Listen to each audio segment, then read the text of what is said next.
Llevo 7 años con Open Arms y tengo 7 años con Astral.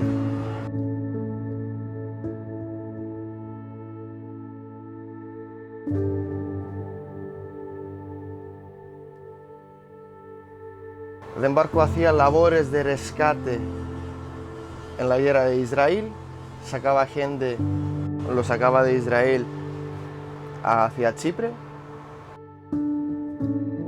Es un barco que nació para esto, sí. En principio, en 2016, 18, 19, hacía tareas de rescate.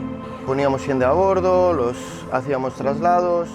A partir de 2018 entramos en otro modo de observación y vigilancia.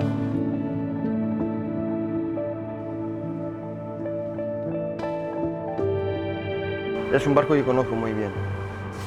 7 años trabajas en un barco, lo tengo abierto y cerrado más de 10 veces, pero abierto todo, hasta las costillas.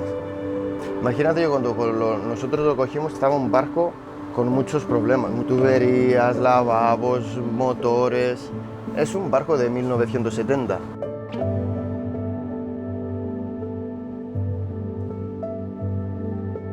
Es la segunda vez en Gran Marina.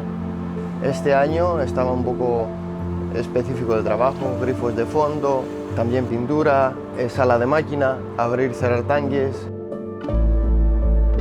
En mi pueblo dicen que en un barco empiezas la proa, vas en popa y cuando empiezas a recoger la pintura en popa debes empezar otra vez en proa.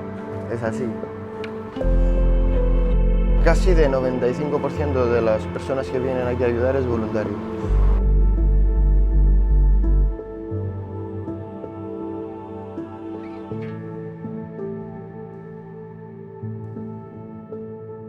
Y ya podemos salir a navegar otra vez en el Mediterráneo.